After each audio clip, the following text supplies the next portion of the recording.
C'est tout ce que j'ai dit tout à l'heure, l'échange qu'on a eu avec Andoni et Rudy. Vous vous souvenez que on était évidemment intéressé par un dossier d'un attaquant après le transfert de Valère Germain qui, je crois, a connu encore une fois des débuts formidables au sein de ce club. Mais c'est vrai que ce qu'on a recherché, je crois, c'est une complémentarité avec un profil vraiment différent. Le coach pourrait en parler mieux que moi, Andoni pourrait en parler mieux que moi. Et si vous vous souvenez des termes qu'on a employés à essayer de décrire ce profil recherché, je crois qu'effectivement, il est exactement dans ce que l'on voulait trouver. C'est-à-dire quelqu'un de physique, de puissant, qui pèse sur les défenses, qui pèse dans la surface. Vous avez aussi beaucoup de buts de la tête dans le clip qu'on vous a proposé. Voilà, des atouts, des qualités sur lesquelles on voulait se renforcer. Et je crois qu'on a trouvé avec lui vraiment le buteur qu'on souhaitait. Il n'y a pas de premier choix, il y a énormément d'opportunités et il vous l'a dit, on était en contact depuis de nombreuses semaines.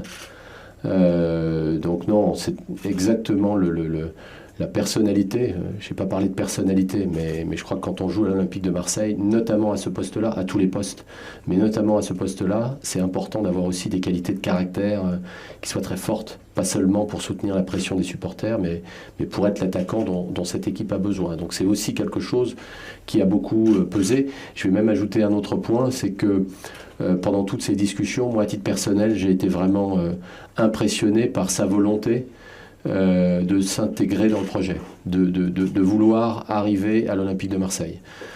Parfois, des joueurs laissent leur agent faire tout le travail.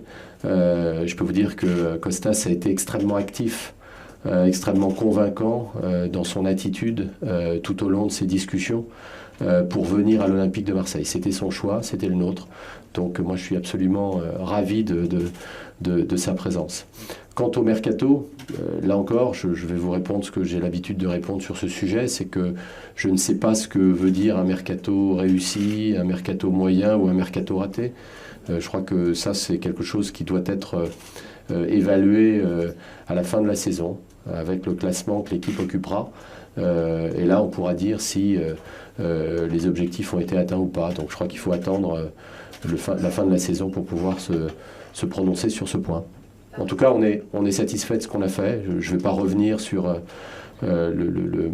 l'investissement que cela représente. Je ne vais pas revenir sur le nombre de joueurs que depuis janvier, on a recruté pour renforcer cette équipe. Voilà, on est maintenant en place.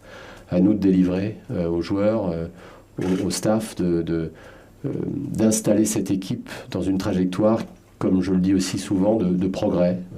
C'est long, c'est difficile, mais on est déterminé. On est toujours à la recherche de faire mieux, au-delà de faire plus, mais c'est difficile et ça l'est encore plus dans un marché que je trouve assez irrationnel,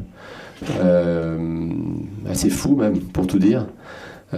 Et donc c'est dans ces marchés-là qu'il faut, à mon sens, rester et garder la tête froide pour ne pas faire de transactions émotionnelles qui peuvent s'avérer compliquées à intégrer, compliquées à gérer par la suite.